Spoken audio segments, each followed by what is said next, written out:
Welcome to lecture number 28 for ECE 341, Random Processes.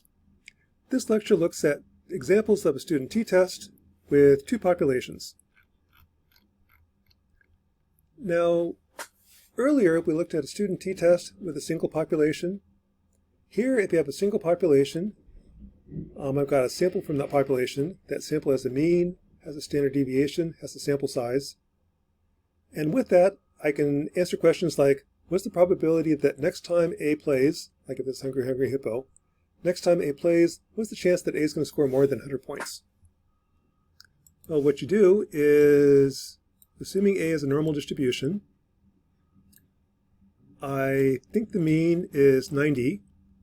I'm looking at a threshold like 100. That's a one-sided t-test. Want to know what is the area of the tail? To do that, I find out how far is 100 from the mean in terms of standard deviations. It is one deviation away. I then use the t-table to find out what is the area of a tail when the t-score is 1 and have a sample size of 5, meaning 4 degrees of freedom. If I have two populations, that's what we looked at in our last lecture. The trick with two populations is if I want to compare A versus B, like who's going to win the next game or which is the better team, I create a new variable W that's the difference between A and B. When I do that, I take the means, take the difference.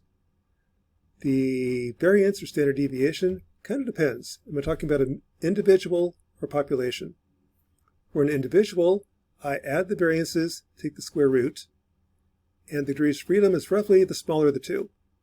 The degrees of freedom for A and B. So in this case, I'd use A, the smaller of the two, 5 degrees of freedom.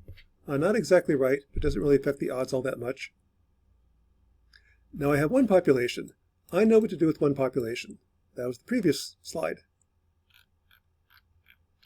For example, suppose I want to look at my reaction time. Now this is kind of a fun website, Human Benchmark. It's got a couple ways to collect your reaction time. If I click on this, I wait for the light to turn green. When it turns green, I click my button. Gives the reaction time. Do that a couple times.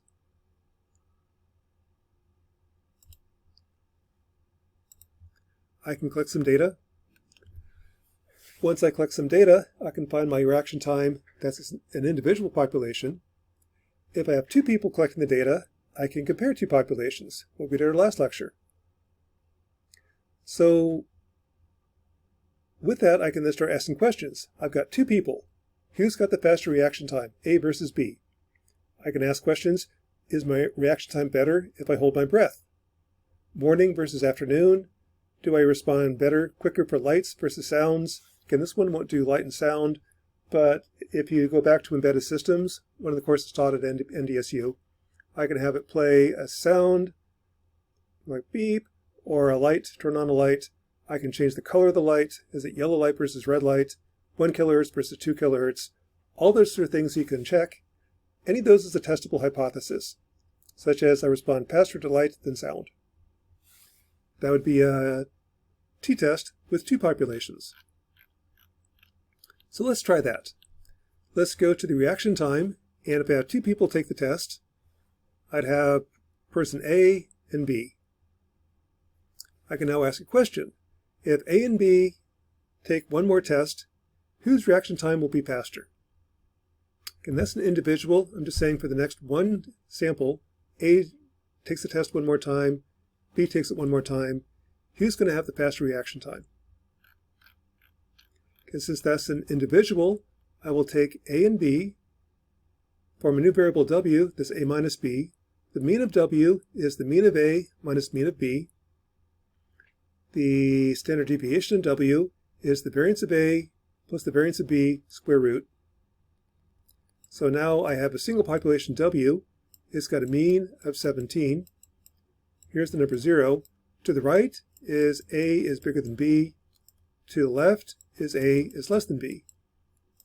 I want to find out what is this area, and to do that I'll find the t-score.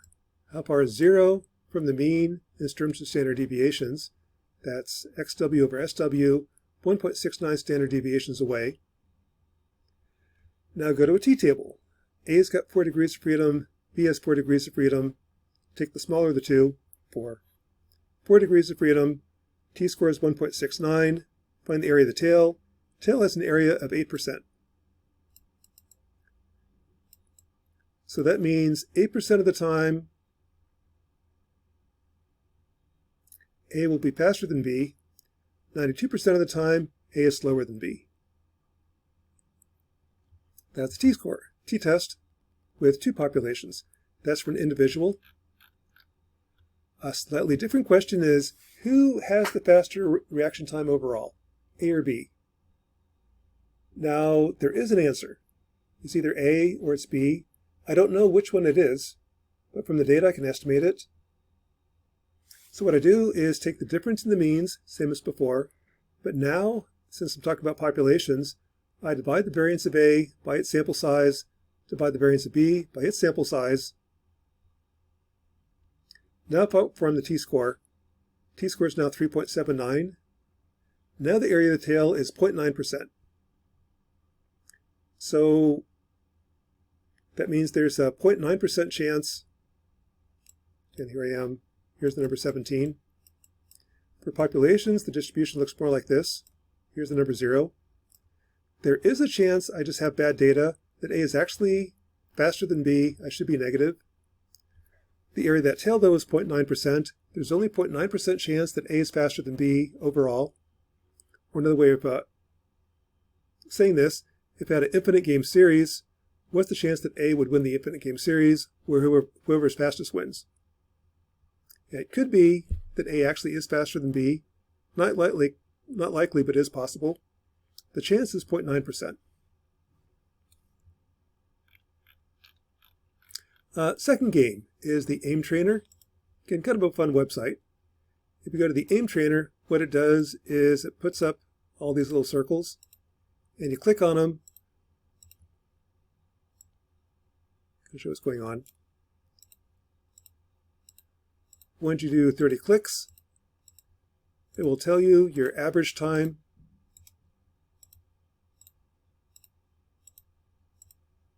The accuracy doesn't matter. Just have to click anywhere in there. When you've done 30 clicks, it tells you the average time for those 30 clicks. Okay, so with that, I can start asking questions.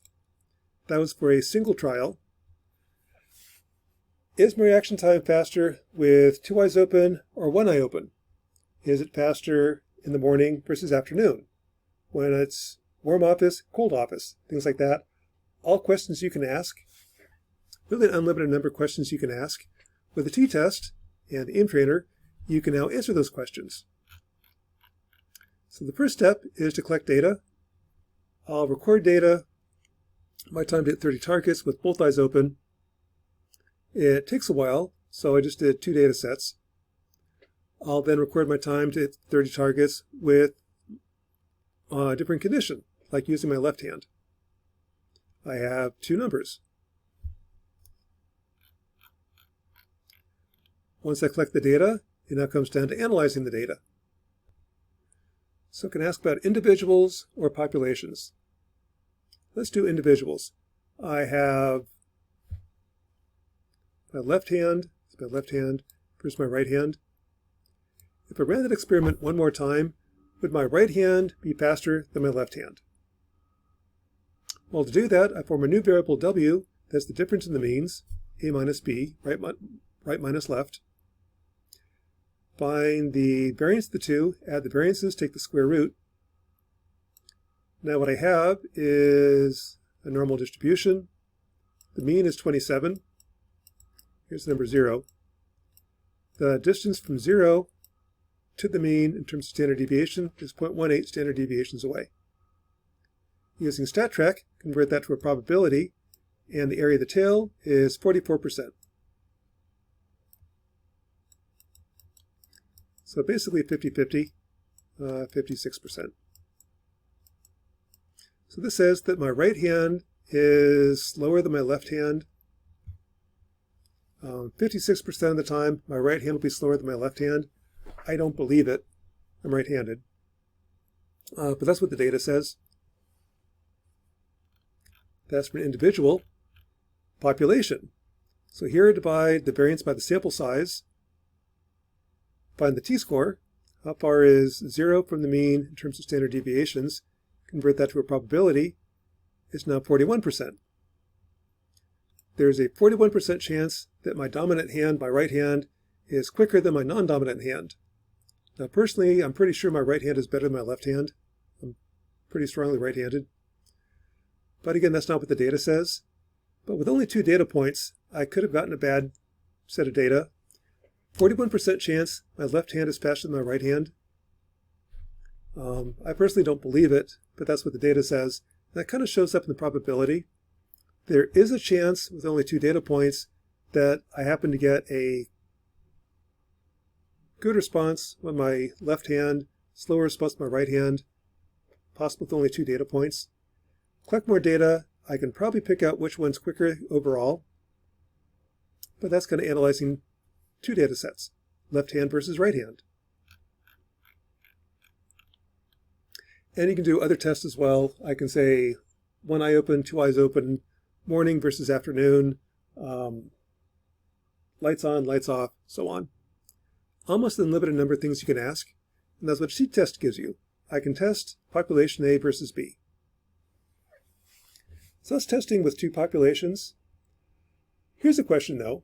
Suppose I'm playing Hungry Hungry Hippo, and I have 4 people playing. Player A, I have its score, it's got a mean, standard deviation, sample size, B, C, and D. Given that data, who's going to win the next game? Well, the problem you have is that a t-test is designed for a single population. I can fake 2 populations by saying W is A minus B, gives me 1 population. What do I do with 4 data sets?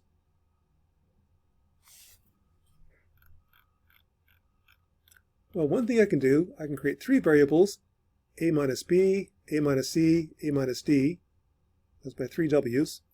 Each one has a mean, standard deviation, degrees of freedom. Take the smaller of the 2. I can now convert that to a probability. I find the t-score, find the area of the tail. A is faster than any of those, so A's got a 62% chance of beating B, 63% chance of beating C, 65% chance of beating D. How do I combine those 3? Well, one thing I could do is multiply. Gives me 26% chance. That's actually a little bit low. This is kind of a worst case scenario.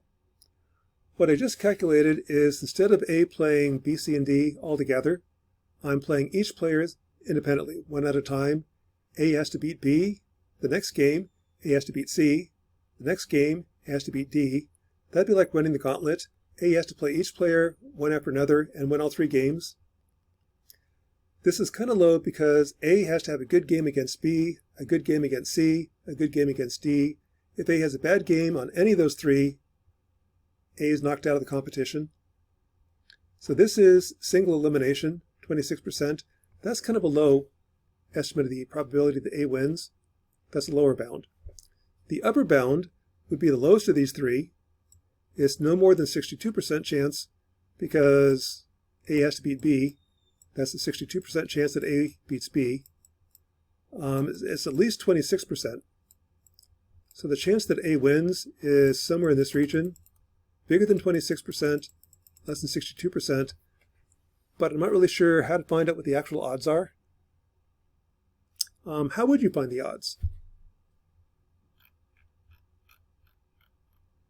Well, again, I can do A versus B, 2 populations.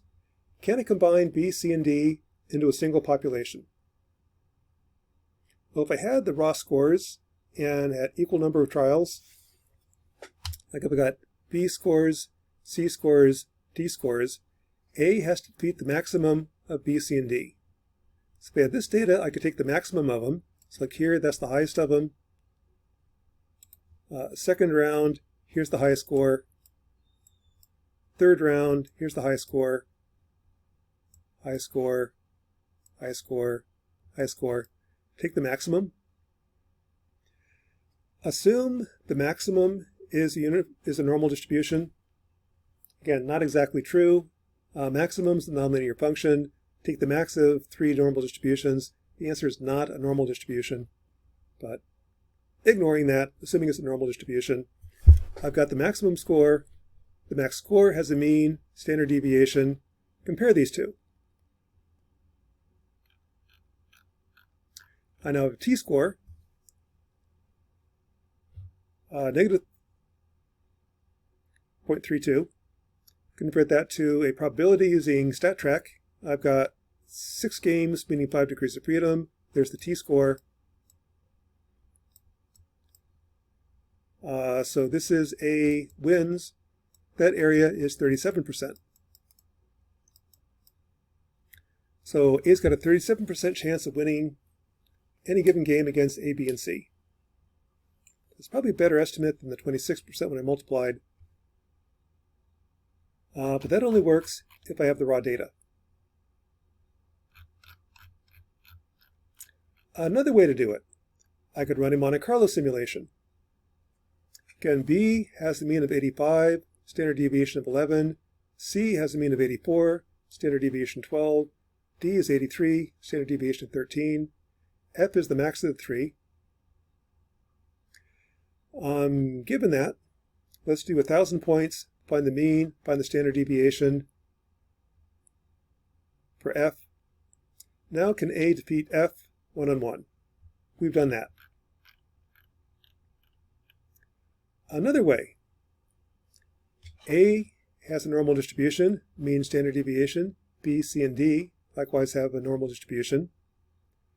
A wins if A is higher than the maximum of B, C, and D. So let's play 100,000 games and see how many times A wins. In this case, A wins 38% of the time. That's the beauty of Monte Carlo. If I can play one game, I can play a million games. Again, this isn't the actual odds. This kind of gives you a ballpark estimate. I could rerun this a bunch of times, do a t-test, give you the confidence interval for the probability that A wins. But that's a better estimate for A's chance of winning from Monte Carlo.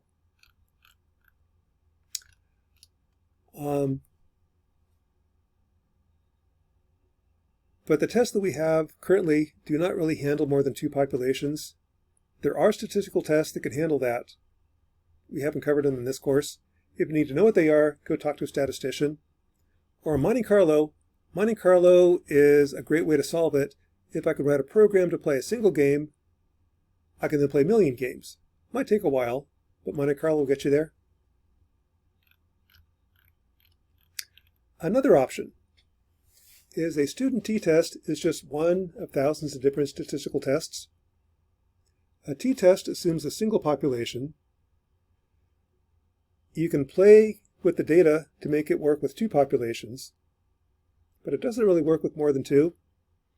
There are statistical tests designed for more than 2 populations. One of them is analysis of variance. That's an upcoming lecture, but there are others as well. So kind of in summary, with a t-test, you can compare 2 populations. With that, I can compare A versus B by creating a new variable W that's A minus B, and then determine the probability that W is greater than 0. This really only works with 2 populations, however. If you have more than 2 populations, you need a different tool. And those tools do exist. One of them is analysis of variance. That's an upcoming lecture, but there are others as well. So that's lecture number 28 for ECE 341, t-tests with more than 2 populations, or 2 or more populations.